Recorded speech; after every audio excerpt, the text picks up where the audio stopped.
Bien, je suis en présence de Stéphane Couturier de SC Performance Karting. Stéphane, on se connaît depuis combien de temps, Stéphane? Ben, ça doit faire déjà tout près d'une dizaine d'années. Ça fait, Ouais, on déjà, est à ouais. notre 10e saison présentement. Fait que ça fait 10 ans. Ah, On ouais. s'est ouvert dans le début. Toi, tu as une entreprise à Saint-Célestin. Oui, j'ai une entreprise à Saint-Célestin en karting. On touche plusieurs domaines de karting, de la location, bien entendu, pour des groupes familiaux. Et des mini-compétitions, toujours dans la location. D'amusement, là. D'amusement, effectivement. Et on touche le domaine de la compétition, préparation de moteurs de compétition, suivi de course, effectivement. On se déplace Québec, Ontario. Éventuellement, on a déjà fait de la Floride, mais éventuellement Floride également. C'est un projet. C'est un projet, effectivement. OK. Fait que, en fait, comment tu as commencé ton entreprise? L'entreprise a commencé, au départ, j'étais une petite bébête à moteur, donc j'ai fait du motocross dans ma jeunesse, ces choses-là. Et par la suite, on a demeuré à Mont-Saint-Hilaire et j'ai initié les enfants, tout simplement aller un petit dimanche après-midi, aller faire de la location en carte double avec les enfants, des choses comme ça. Et la passion revenu, bien entendu, j'appelle ça des bébites à moteur. Donc, la performance. La performance. Fait qu'on a commencé tranquillement à faire de la location et par la suite, on est tombé propriétaire de certaines machines. On a acheté des machines qu'on pouvait aller faire du lapping, qu'on appelle exactement. Et graduellement, ben là, on a acheté quelques-uns, 2 pour les enfants. Probablement comme la majorité de tes clients aujourd'hui. En tout cas, entre autres. Effectivement, OK. oui. Commence souvent par la location, la piqûre se met dans personne et par la suite, on embarque avec des machines qui nous appartiennent, bien entendu, qu'on entretient. Et finalement, toute la famille en a eu, moi, ma blonde. Puis par la suite, on faisait beaucoup de lapping 3 fois par semaine, effectivement. Quand même, tabarnouche. Puis c'était proche de chez toi? J'étais à 10 minutes. Là, ouais, t'avais un avantage. J'avais un avantage, effectivement.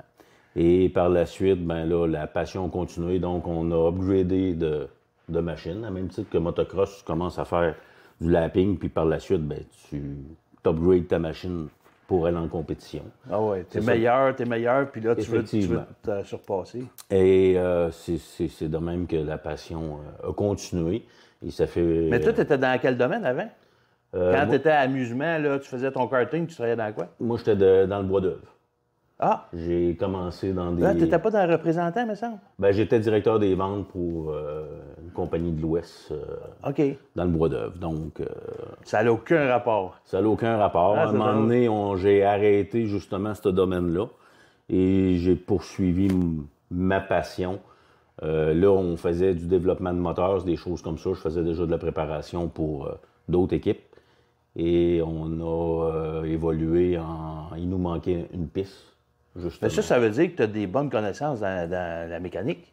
Ah oui, ça fait plusieurs années. J'étais tout petit. Parce que là, si on commence au départ, là, avec ta blonde, tu faisais 3 fois par semaine, tu faisais du karting, mais tu réparais, tu modifiais toutes tes affaires toi-même. Là, puis... Oui, effectivement. Dans la mesure il suffit qu'on ait tombé en compétition dans la mesure légale. On avait des documents, des choses comme ça.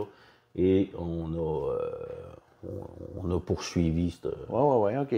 OK, fait que tu étais vraiment passionné, là. Oui. Oui, c'est ça, parce que tu n'étais même pas mécanicien, là. Tu étais non, dans une autre affaire complètement. Oui, complètement. Mais avec la passion, ça t'a amené là. Effectivement. Puis, c'est ça. Par la suite, là, on a acquis les terrains en 2013, automne 2013, à Saint-Célestin. À Saint-Célestin. Dans le centre du Québec. Effectivement. Et on a commencé à faire le développement, couper les arbres, le projet, implanter la piste. Mais pendant ce temps-là, tu travaillais toujours comme directeur des ventes. Oui, effectivement. Tu faisais ça parallèlement. Oui, on faisait ça parallèlement. Et 2014, j'avais déjà arrêté mon emploi. J'étais déjà à temps plein. Là. Depuis 2009, effectivement, que je suis à temps plein. Oui, c'était un projet. Là. Oui. OK. C'était un vrai projet. Là. Fait que, on a développé la piste de karting à Saint-Célestin. Ça, c'était en 2014. 2014, effectivement. Officiellement, le boule était là-dedans, puis... Oui, on a ouvert le 24 juillet 2014. Ah, OK. Ben 2013, peut-être, j'imagine? Ouais. Quand tu as défriché, puis Oui, tout, là? effectivement, on a commencé graduellement. Parce que c'est une grosse job, là. Tu as acheté un gros lot de terrain, puis... Oui, effectivement. Puis c'est ça, on a acheté les terrains, on a développé les terrains.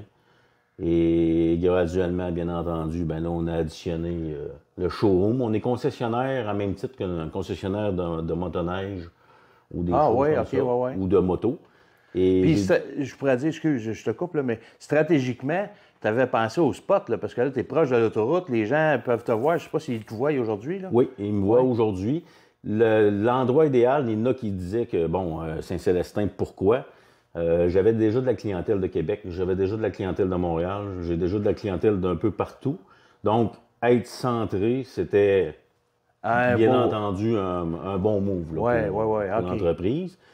Et bien entendu, les coûts de terrain c'était bien pour c'est raisonnable plus que vers la métropole ou dans ton effectivement. Coin. Toi, tu viens de la Montérégie. Oui, c'est ça, effectivement. Ça. OK.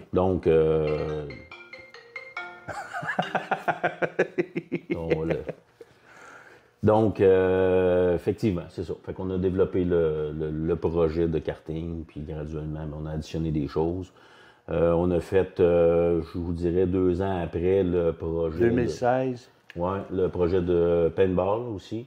C'est vrai? J'ai des terrains de paintball en forêt, j'ai du speedball, on est en train d'en développer, mais c'est un à côté. On fait pas énormément de publicité pour ça, mais ça l'amène que, bon, si on a les groupes corporatifs qui viennent faire, mettons, de la location... en karting? En karting, vont au bistrot, parce qu'on a un bistrot qu'on fait nos propres buffets, ces choses-là, fait que vous avez plusieurs choix de repas, et par la suite peuvent aller faire paintball et ces choses-là. Donc, les compagnies ou les groupes ou les familles peuvent se déplacer. Quand ils se déplacent, ben là, on les garde quand même dans notre spot. Puis ils peuvent faire 1 heure de karting. Dans la même journée, ils peuvent faire du paintball. Dans la même journée. Ou éventuellement avoir un groupe de l'entreprise. Ou, en tout cas, effectivement. C'est vraiment une bonne... Une bonne... une bonne activité. Oui, des bonnes activités, c'est ça. C'est le fun, ça. Oui. Fait que, je savais même pas. Oui. Fait qu'on a cette possibilité-là. On a acquéri d'autres terrains également, parce que normalement, une piste de karting, je vous dirais qu'on est à peu près à 800 000 pieds carrés de terrain pour être capable d'avoir des stationnements en conséquence, ces choses-là. Puis là, ben, on a développé quasiment le double. Donc, on a des compétitions, effectivement. Oui. Dont cette année, c'est fin juin. Chez toi? Chez nous, effectivement. On appelle ça la Coupe de Montréal. Tu fais-tu partie d'une cédule, là? Oui. Ou il y en a partout, là? Oui, il y en a. Bon, il y en a chez nous, il y en a à Icare, il y en a à Tremblant, il y en a à Mont-Saint-Hilaire également. C'est la majorité, bon, les propriétaires de pistes ou, je vous dirais, directeurs, qui à ce moment-là, ben, on se fait des réunions. Ça s'appelle la Coupe de Montréal. Puis on décide là, qui va prendre quoi. Il en prend une course, 2 courses par saison. Normalement, on en prend de 1 à 2, mais là, on chevauche. Okay. Comme cette année, j'en ai une. L'année dernière, j'en ai eu 2. Ah ouais. Mais tu peux pas toujours en avoir 2. C'est ça, effectivement. Puis là, ben, dépendant, c'est comme tout sport. Il y a des années que c'est à la baisse, il y a des années que c'est à la hausse. Là, on est vraiment dans un pic. Ah oui, ça va bien? Oui, là? ça va très, très bien. Normalement, on enregistre tout près de 200 pilotes. C'est impressionnant, ça? Avec différentes catégories, bien entendu. Oui. Puis ça vient-tu de loin? Il y en a de partout. Il y en a du Nouveau-Brunswick, il y en a de l'Ontario. Il y a des pilotes américains. Ben voyons donc. Oui. Ah oui? Oui, fait que il y a toutes les... Puis selon les catégories, bien entendu. Oui. Parce qu'il peut y avoir des tout petits à partir de 8 ans. Il y en a pour tous les âges. Oui, effectivement. Ah, c'est le fun, ça. Puis... tu m'as parlé l'autre fois, ben je l'ai vu aussi. Tu as une grosse remorque, puis tu dis que tu te promènes. Oui, au niveau, ben c'est ça, on a acquis ça là, déjà 1 an et demi. On faisait déjà dans le temps, avant que je démarre l'entreprise SC Performance Karting à Saint-Célestin, je m'appelais déjà SC Performance parce qu'on développait les moteurs de course.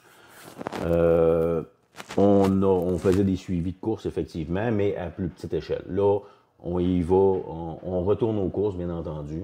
Donc, ça l'amène, bon, la préparation. On est déjà en train de préparer les moteurs pour la saison pour certaines clientèles. OK. Et normalement, je vous dirais qu'on a une dizaine de pilotes en dessous de la tente avec nous. Les chapiteaux montés, on donne les suivis, on donne les conseils. Ça, ces pilotes-là, là, c'est tes clients directs. Là. Oui, c'est Fait mes que clients s'il y a directs. des ajustements, des bris, quoi que ce soit, il faut que tu fasses vite. Puis tu... Ben, c'est ça, on les conseille des choses. Des fois, le pilote, bien entendu, ben, il a son mécano, des choses comme ça. C'est sûr qu'il y a différents suivis selon Oui. La demande. la demande et la formule OK. Ah, c'est le fun, ça. que le pilote accepte. Puis toi, personnellement, tu courses-tu? J'ai déjà coursé. Ouais, mais là, tu courses plus. Là, Là, je course plus. J'ai moins de temps, bien entendu. Mes deux garçons, ils ont fait de la compétition de plusieurs années. Ils ont plusieurs grands titres également là, dans les divisions 4 temps, dans les Rotax, effectivement. Dont mes garçons, j'ai deux garçons, un de 26 et un de 27 ans. OK. Ils ont couru ils font du karting depuis l'âge de 4-5 ans. Ouais. Puis ils ont commencé des compétitions très jeunes, aux alentours de 8 ans. Donc là, ils en font, mais moins bien entendu, parce qu'on est occupé à business. Quand on a la compétition qui vient de chez nous, ben, ils essayent d'en faire une, puis bien souvent, ben, ils en font une à Tremblant également. OK. Mais les deux, sont-tu dans le commerce avec toi? Oui, les deux sont dans le commerce. Maxime, il est tout sur la préparation, mon plus vieux. Il est sur la préparation, bien entendu, des châssis de compétition, de la clientèle, des choses comme ça, et la réparation des locations. OK. Et mon autre garçon, il est sur les moteurs de compétition, et ça va vous paraître drôle aussi, mais il s'occupe de la cuisine. Ah oui. Il est au bistrot. Fait qu'on est vraiment multifonctionnel. C'est vraiment familial. Ma conjointe, c'est l'administrative, bien entendu, de la compagnie. La blonde de Maxime est à la compagnie également. Donc, c'est vraiment, vraiment familial. Okay. Puis, on a des employés. Là, on vit entre 12 et 15 employés. Ah, quand même. Puis, ça commence... ben là, je suis allé la semaine passée, il y a 2 semaines. Là, on est milieu mars. Oui. Ça veut dire que exceptionnellement, effectivement, on a réussi à faire comme un week-end qui faisait très beau en mars. Normalement, je vous dirais qu'on démarre entre le 2 et le 20 avril. Ça a tout le temps, en 10 ans, ça a tout le temps pas mal été ça. Exceptionnellement, cette année, OK. on a fait même une journée spéciale dans le temps des fêtes. C'est vrai? Oui. La piste était... Il n'y avait aucune neige. Puis le froid, ça n'a pas un impact, ça, l'adhérence? Oui, effectivement. C'est plus glissant, mais on avertit la clientèle. On lui donne des consignes de sécurité en conséquence. Puis, puis tu l'as-tu annoncé ou... Oui, on l'avait mis sur Facebook, ces choses-là. Ah, ben c'est le fun. Mais c'était vraiment, par période plus froide de même, c'est vraiment les plus mordus. Oui. Qui veulent garder la main pour être prête à... OK. C'est comme une petite journée porte ouverte. Ah, c'est le fun, ça. Puis là, tu me disais que, tu es comment je pourrais dire, t'aimes la performance, tu connais, t'as des connaissances avancées sur le montage de moteur, tout ça. Y a-tu des secrets dans ce monde-là que... Secret, je vous dirais que, tu sais, des fois, il y en a qu'on a des appels, puis qu'il y en a qui veulent venir faire des stages de mécanique chez nous, des choses comme ça. Je vous dirais que on apprend ça au fur et à mesure. Parce qu'il n'y a pas de cours à l'école qui se donne, malheureusement, il n'y a pas de cours qui se donne vraiment sur la catégorie de moteur qu'on a pour la compétition. La réparation, bien entendu, de petits moteurs Honda, des choses comme ça. La base est là. Mais au niveau compétition, c'est régi. Dont les moteurs Rotax 2 temps qu'on a, faut que ça prend un préparateur. Nous autres, on est autorisés en conséquence. Il y a des sauts, il y a des cartes à faire. Donc, le moteur, quand on met notre saut dessus, on est responsable du moteur. Donc, si exemple que tu ne pourrais pas aller au-delà de range de la charte qu'on doit utiliser pour ça. Parce que tu pourrais, mettons, quelqu'un de croche pourrait essayer de le modifier pour qu'il soit plus fort, mais tu pourrais être pénalisé. Mais c'est la seule chose, c'est que moi, en mettant mon saut dessus, il ne peut pas aller dedans. Y a-tu un... au niveau Rotax, il y a un saut. Au niveau 4 temps, avant, il n'y avait pas de saut, mais on avait une charte, parce que c'était des moteurs Honda. Là, on est rendu en Briggs. Briggs, ils ont décidé de sceller la base eux-mêmes, puis de mettre aucun préparateur qui a le droit d'aller fouiller dedans. Fait que c'est... Si tu brises ça, tu es disqualifié tout de suite. C'est ça, effectivement. Si tu n'as pas le saut, tu passes pas le tech.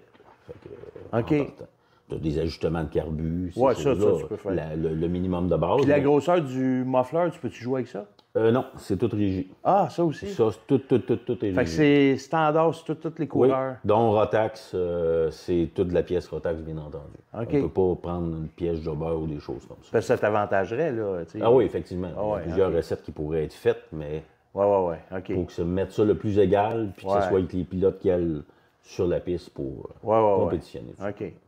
Ah, c'est bon, ça. Puis, c'est quoi tes projets éventuels? Ben, c'est de continuer à faire grossir justement la clientèle, bien entendu, le concessionnaire. On est, tu sais, en étant concessionnaire, ben là, on vend plus de moteurs, on vend plus T'es de concessionnaire de quel manufacturier? Ben moi, les deux marques majeures, c'est Tony, au niveau des châssis, qui est Tony et Sodi, OK. dans le neuf. Et j'ai d'autres marques aussi. Je suis un peu multimarque. J'étais de même, il y a 20 ans. Il y en a qui trouvaient ça un petit peu hors norme pour le marché qu'on avait, mais je pense que ça devient la norme maintenant. Donc, la personne qui arrive dans le showroom chez nous, on me dit, moi, j'aime ça, cette couleur-là. J'aime cette machine-là. On le vend. Oui. Puis, normalement, j'ai pas mal tout en Fait qu'en fait, là, le client, il choisit son châssis. Oui. Il choisit son moteur ou c'est toutes les Ben, Rotax? selon la catégorie. OK. T'sais, si, exemple, que la personne veut s'en aller en 4 temps, ben là, on a un châssis spécifique pour le 4 temps. Puis s'il veut s'en aller, exemple, en Rotax Senior, ben on a un châssis spécifique pour le Rotax Senior Junior. Sinon, il y a d'autres catégories également, qui est Rotax DD2, qui est 2 vitesses. Mais c'est, j'imagine, la souplesse ou la force du châssis, c'est quoi la différence? Ben, moi, j'appelle ça la quincaille. Au niveau, essieu, tu sais, exemple, si on prend un Rotax 125, on a des normes de largeur au niveau châssis, au niveau essieu arrière. Ouais. Et si on s'en va dans le 4 temps, ben, c'est un autre nombre, un petit peu plus étroite. Donc, on roule moins vite. OK. Et au niveau, OK. tu sais, la machine est faite pour rouler, exemple, 120, 125 km/h, ou la machine est faite pour rouler 100 km/h. Puis aussi, pour que tout le monde soit sur la même équipement, puis la même... Ah, OK. Puis même les pneus sont régis. Quand on a une telle catégorie, ben, il va s'en aller avec un tel modèle de pneus. OK. Fait que là, le premier choix, le client, il dit, OK, je prends 4 temps ou 2 temps, ou en tout cas... Puis là, après ça, ben il suit avec qu'est-ce que... S'il va aller compétitionner, il suit avec qu'est-ce qui est... C'est ça, effectivement. Qu'est-ce qui est offert dans la famille qu'il a choisi. C'est ça, effectivement. Okay. Ou sinon, s'ils veulent rien faire du lapping, on appelle, ben là, il fait à son goût. On a des... Bon, le mercredi de 4 à 8, c'est des plages horaires seulement pour les propriétaires de machines. Ah. Le dimanche matin, c'est la même chose. Dimanche matin, de quelle heure, De 8h30 aller jusqu'à 1h, c'est les propriétaires de machines également. Fait qu'il n'y a pas de location là. Il n'y a pas de location dans cette période-là. C'est tout du monde qui ont leur propre machine. Qui connaissent de base plus que la moyenne. C'est ça, effectivement. S'il y a plus de gens qui s'additionnent, ben là, on sépare les catégories. On fait des catégories de plus petits, catégories de 4 temps, catégories de 2 temps. Puis là, s'il y a encore plus de monde, parce que des fois, on se retrouve avec 60, 70, 80 personnes en lapping. Donc, on sépare les groupes. OK. Question de sécurité également. Ben oui. Puis, comment ça fonctionne? C'est-tu à l'heure? On a, justement, ceux-là qui sont propriétaires, ça marche la même chose qu'un centre de ski. Tu as le choix d'y aller à la fois. Des blocs de 4 heures, exemple. Okay. On le fait selon un prix. Ou la journée. Puis sinon, il prend sa passe de saison. Ah ouais. Passe de saison. Puis là, on offre également en passe de saison. Si, exemple, le père en fait, le fils en fait, puis sa petite fille en fait, là, on fait une passe familiale. OK. Puis, il peut-tu en tout temps, quand vous êtes ouvert, y aller même s'il y a de la location? Oui. La seule chose, le samedi, exemple, qu'on ne prend pas de propriétaire de machine parce que c'est une grosse période vraiment pour la location. Okay. Sinon, les gens peuvent aller sur notre calendrier virtuel. Ouais. Puis ils se donnent une idée. On a des couleurs de mis. Si on est très bien, si on est réservé ou si c'est moins occupé. Ah OK. Déjà, la clientèle, c'est pas mal. Puis, ça shift-tu, les clients qui reviennent avec leurs machines, puis tout, là, vous avez combien de... Ça se chiffre. Ça, c'est comme tout sport. Des fois, il y a des familles qui vont en faire pendant 20 ans. Il y a d'autres il y a d'autres familles qui vont en faire 2-3 ans. Puis là, ben là, pas les priorités changent ou des choses comme ça. Ouais. Fait que là, il y a du roulement là-dedans, effectivement. Ouais. Mais tu sais, vous avez-vous des dizaines et des dizaines ou des centaines ou. Ah oui, normalement, rien qu'en passe de saison, on est, normalement, je vous dirais, au-dessus de 100. Tabarnouche. Au-dessus de 100 passes de saison. OK. Ça, c'est à part Ceux qui viennent, là. Ceux qui viennent à tout au fur et à mesure. Ah, c'est le fun, ça. Ouais. Fait que c'est un peu ça le commerce qu'on a. Ouais. Quand on a commencé, tu sais, le monde, c'est pas un domaine qui est connu, exemple, comme le motocross ou des choses comme ça. Fait que là, quand on a commencé, il y en a qui se demandaient quelle sorte de compagnie ou de compagnie qui irait s'installer à cet endroit-là. Puis il y en a qui l'ont cru, puis il y en a qui ne l'ont pas cru. Mais après 10 ans, je pense que vous pouvez venir voir les bâtiments, les choses. Tu sais, on est vraiment... c'est vraiment beau, puis c'est vraiment bien fait. Puis l'entretien également, donc, puis on continue, là. Fait que tu dois être fier. Oui, très fier. On a d'autres projets, mais là, c'est ça. Il faut y aller une chose à la fois. Puis les projets, c'est quoi? Ben, tu veux en discuter? Ou? Ben, les projets, bon, on a de plus en plus de propriétaires de machines qui viennent faire du lapping. Donc, on offre déjà un emplacement dans mes garages pour cette clientèle-là, qui paye tant par mois pour comme un logement de choses. Okay. Sauf que là, cette clientèle-là, ben, ils arrivent avec leurs autos, ils se stationnent, on rouvre la porte de garage, ils mettent le saut, puis ils embarquent. Tu sais, ils sont comme chez eux un peu. Chez eux un peu. Donc, j'aimerais agrandir justement cet espace-là pour les propriétaires de machines, comme exemple en mini-entrepôt. Oui, parce qu'il y a de la demande. Là, il y a de la demande là-dedans. Ah, puis c'est le fun pour eux autres. Ben ils oui, n'ont pas besoin de transporter les affaires. Effectivement, sinon, il faut que tu t'ajoutes une remorque, des choses comme ça. Là, tu rentres dans d'autres coûts. Fait qu'on offre ce service-là également. Ah, c'est le fun, ça. C'est un plus. C'est un plus que pour c'est pour ça qu'on toutes les divisions dans notre compagnie, en fait, bon, mais ça prend la location, ça prend des petites familles, ça prend des propriétaires, ça prend du monde qui achète des pièces, ça prend du monde, nous autres, on offre la mécanique également. Fait que si il achète ses pièces puis il veut pas le faire là, au niveau mécanique, bien, vous y offrez. On y offre à ce moment-là, puis c'est en dehors, bien entendu, comme un garage automobile. Oh oui. Puis on fait la mécanique, puis on y répare sa machine, tout simplement. Puis vous avez tous les accès aux pièces facilement, là. Oui, effectivement, là, avec plusieurs fournisseurs. C'est l'avantage, là. Ben puis on a la division aussi, les soutes, les casques, les gants, qui est au deuxième dans le showroom, avec des vêtements SC Performance aussi. On a les soutes pour ceux-là qui sont sous la tente, qui veulent compétitionner, mais qui veulent encore notre logo. Ben là, on a une catégorie de soutes qui lettrait notre nom aussi pour l'équipe. Ah, c'est le fun, ça. Puis on a, bien entendu, on a parlé tantôt, le resto bistrot au deuxième qu'on offre le repas complet. On a une grande terrasse de à peu près 100 pieds qu'on a vu sur la piste également. Tu peux voir tes coureurs. Effectivement. On est relais de motoneige. Il y en a plusieurs. C'est sûr que ça n'a pas été une bonne saison cette année pour la motoneige. Mais ça, c'est Ça s'est ouvert cette année? Oui, on a ouvert. J'avais mis le bistrot du jeudi au dimanche également. OK. Mais ça a été, la saison n'a pas été, non. Pas été au rendez-vous. Ouais. Mais ça, c'est des cycles, bien entendu. Oui, c'est ça. Puis les circuits de motoneige passent sur nos terrains. Donc, ah oui, ça, c'est le fun. Là. Puis c'était déjà là. Oui, c'est ça, effectivement. C'était déjà là. La stratégie était vraiment, le fun. Puis c'est proche, c'est centre, comme tu as dit. Oui. Tu sais, c'est à 15 minutes de Trois-Rivières. Oui. On est proche de Drummondville. Oui, puis depuis cette année, ils veulent agrandir effectivement la 55. On parlait de visibilité tantôt. Là, on est très, très visible. Ça, c'était dans nos plans également, mais effectivement, je pouvais pas faire ma propre publicité sur que je n'étais pas chez nous. Mais là, finalement... Parce qu'ils ont défriché, Ils ont défriché jusqu'à notre terrain, effectivement. Parce qu'avant, ils n'étaient pas défrichés, fait qu'on voyait, mais il fallait savoir un peu. C'est ça, effectivement. Là, on le voit très bien. Ouais, ça fait une belle publicité. Il y a beaucoup de monde qui arrive effectivement sur le fly qu'on appelle. Et quand ils se présentent, là, des fois, ils disent on peut-tu aller faire de la location? Réserver. Le monde, il faut qu'ils réservent parce qu'ils ne peuvent même pas s'attendre. T'sais, il dit on a-tu une place, on peut-tu embarquer? Il y a des journées que je peux même pas. C'est plein. C'est réservé le fun, ça? Du matin au soir. Ouais, c'est un beau problème. Oui. Tabarnouche. Hey, félicitations. Merci beaucoup. Puis, as-tu d'autres choses? Ça roule le 8, 9, 10 mois, ça? Effectivement, on rouvre d'avril à fin octobre. À fin octobre, là, tu devais être fatigué un peu? Oui, ça fait des grosses saisons. Là. Parce que souvent, c'est 7 jours, là. La période, on appelle ça du 15 au 15, là, la fameuse période du mois de juillet allée au mois d'août. Donc, on est ouvert 7 jours sur Ah, ça, OK. à ce moment-là. Sinon, les autres jours... Sinon, comme c'est ainsi, on est ouvert du jeudi au dimanche. Oui. OK. Puis en saison, ben là, on y va selon, comme au mois de mai, on va tomber à partir du mercredi, des choses comme ça. Ah, OK. Mais il y a un mois ou deux, là, vous êtes 7 jours. Oui.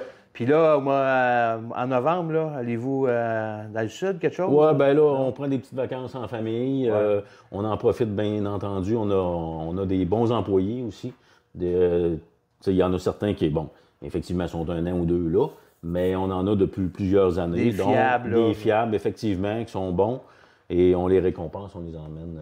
C'est vrai? Un petit bonus, on les emmène dans le sud, selon C'est le fun, ça. la seniorité qu'ils ont, Voyons ces donc. choses. Ah, puis t'as-tu une demeure Non, dans le sud? non. On choisit un voyage. OK. On se dit normalement une année République, l'autre année. Ah, c'est le Mexique. fun, ça, tabarnouche. C'est une récompense pour remercier les Oui, employés. tout le monde a travaillé fort. Oui, effectivement. OK. Y a-tu d'autres choses que tu voudrais parler? C'est pas mal, faites pas mal le tour Pas en mal général. C'est pas mal ça notre compagnie familiale. OK. Ben, gros merci, Stéphane. Merci Bruno. Gros merci, ça a été... Je suis content, je te connaissais pas tant que ça, tu sais, ça fait 10 ans qu'on se connaît, mais vite fait, là, tu m'appelles, les commandes passent, là, mais Oui, ben là, j'en sais plus, là. Oui, puis là, ben pour ça on passe de plus en plus aussi vos produits. Oui, ben oui, vous êtes détaillant à Amzoï, là. Oui, effectivement. Donc, Puis qu'est-ce que tu tiens en stock, on pourrait le dire, peut-être?